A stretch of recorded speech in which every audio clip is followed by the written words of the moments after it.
kids and students, welcome to my YouTube channel Schooling and Preaching by Ashish Sadhu. আজ আমি গীতা বাংলা গীতা ব্যাখ্যার পর্যায়ে শ্রীকৃষ্ণের নাম কতগুলো নাম আছে কয়েকটা নামের আমি অর্থ বা তাৎপর্য গভীর অন্তর্নিহিত অর্থ বিশ্লেষণ করার চেষ্টা করব। আপনারা দয়া করে আমাকে লাইক দেবেন, কমেন্ট দেবেন এবং সাবস্ক্রাইব করবেন।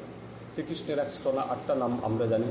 এখন গীতাতে আমরা যে সব নাম দেখছি, প্রথম অধ্যায়ে কৃষ্ণের অর্জুনের বিষাদযোগে সেখানে কতগুলো নাম আছে আমি একটা একটা করে বলছি। যেমন ধরুন গোপাল, শ্রীকৃষ্ণের নাম এক নাম গোপাল।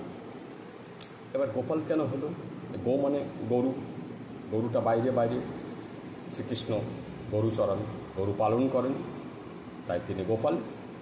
গোপালের গো শব্দের আরেকটা অর্থ হচ্ছে পৃথিবী, পৃথিবী পালন করেন যিনি, তিনি হচ্ছেন গোপাল, পৃথিবী পালন করছেন। রবীন্দ্রনাথ যেটাকে বলছেন চড়াও বেনু, আপনি বিশ্ব মানে শ্রীকৃষ্ণকে রবীন্দ্রনাথ ঠাকুর বিশ্ব রাখাল বলছেন।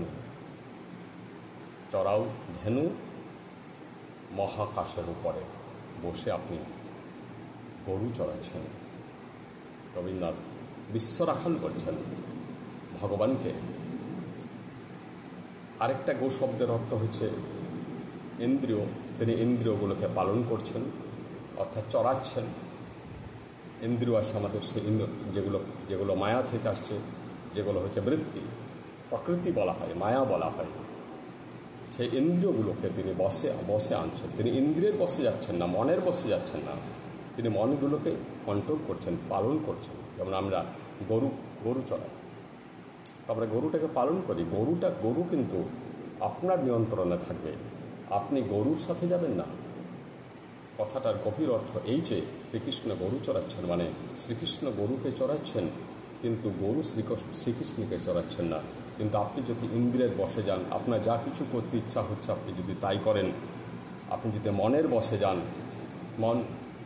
মন কিন্তু সবসময় নিচুর দিকে যায়, দেখবেন মন কখনো ভালো চিন্তা করবে না। আপনি যদি মনের বসে যান, আপনি কোনো মতেই ভালো কাজ করতে পারবেন না। বেশিরভাগ ছাত্রছাত্রীর উচ্চ শিক্ষা হয় না কেন? মন চাই না, মন লেখাপড়া চায় না, মন হালকা জিনিস চাই। মন বলবে ওখানে বন্ধুরা হালকা গল্প করছে, গল্প করি, ওখানে মদ খাচ্ছে, মদ খাই, ইয়ো খেলছে, ইয়ো খেলি, সিগারেট খাচ্ছে, সিগারেট খাই, খৈনি খাচ্ছে, খৈনি খাই। এগুলো হচ্ছে মনের ইচ্ছা। আপনি যদি ইচ্ছার বসে যান তাহলে আপনি বড় মানুষ হতে পারবেন না, আপনি গীতা পড়তে পারবেন না। মন বলবে গীতা পড়ার দরকার না, একটা চুরি করার বই পড়ো, একটা হালকা বই পড়ো, হালকা জিনিস চাইবে মন কখনো গভীর বেশি লোড বহন করতে চায় না, কারণ মন অলস এবং মন নিচের দিকে গড়ায়, মন কখনো অপরের দিকে যাবে না। এই কারণে শ্রীকৃষ্ণকে বলা হয় গোপাল, তিনি এই মনকে নিয়ন্ত্রণ করছেন। তারপর শ্রীকৃষ্ণের আরেক নাম আমরা দেখি হৃষিকেশ। যুক্ত ইস, হৃষিক মানে ইন্দ্রিয়, আর ইস মানে তাকে, ইস মানে বন্ধু, ইস মানে ভগবান, ইস মানে ঈশ্বর, অর্থাৎ তিনি এগুলোকে কন্ট্রোল করছেন। এই ইন্দ্রিয়গুলোকে চক্ষু, কর্ণ, জিহ্বা, নাসিকা, ত্বক। চোখে আমরা অনেক কিছু দেখি এবং প্রভাবিত হয়ে গেলে সমস্যা। চোখের বসে যাওয়া চলবে না, তার মানে কৃষ্ণ চোখের বসে যান না, কানের বসে যান না, জিভের বসে যান না।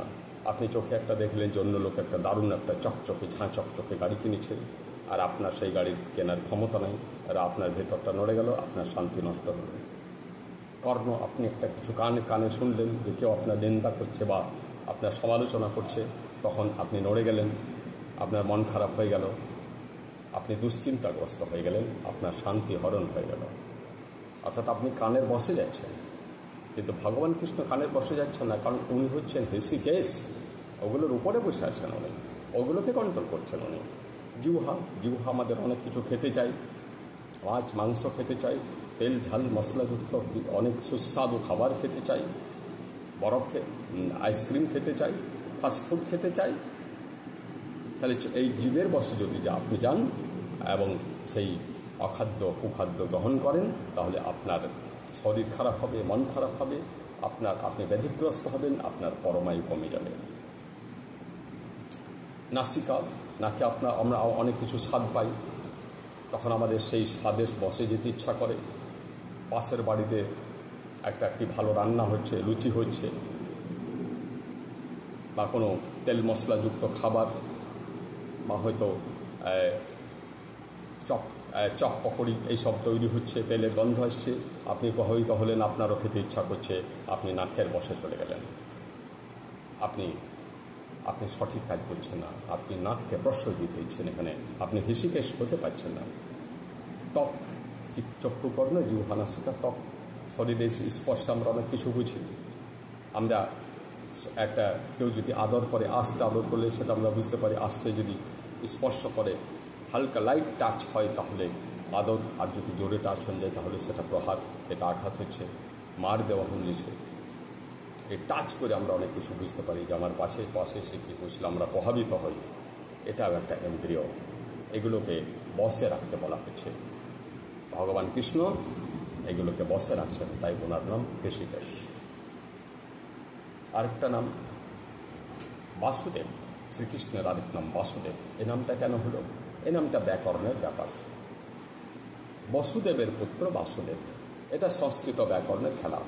সংস্কৃত নিয়ম অনুযায়ী, সংস্কৃত ভাষার ব্যাকরণের নিয়ম অনুযায়ী পিতার নামের সাথে স্ন বা স্নি প্রত্যয় যোগ করে পুত্রের নাম পাওয়া যায়। যেমন বাসুদেব থেকে বসুদেব। আরও আছে রাবণ থেকে রাবণী, রাবণের পুত্রদেরকে রাবণী বলে। দশরথের পুত্র দাশরথী, দশরথের যেসব পুত্র আছেন রাম লক্ষ্মণ, এদেরকে বলা হয় দাশরথী, কারণ এরা দশরথের পুত্র। সুমিত্রার নন্দন সৌমিত্রী, লক্ষ্মণকে সৌমিত্রী বলা হয় কারণ উনি সুমিত্রার পুত্র। এই কারণে বাসুদেব। তাছাড়া বসুদেব এবং বাসুদেব এত কাছাকাছি নাম কেন পিতা পুত্রের? আর কি কোনো নাম পাওয়া যায়নি? কারণ এটা ইংরেজি ভাষায় লিখতে অসুবিধা আছে, বানানে পার্থক্য করা যায় না, একই বানান বসুদেব এবং বাসুদেব। আসলে এটা সংস্কৃত ব্যাকরণের খেলা।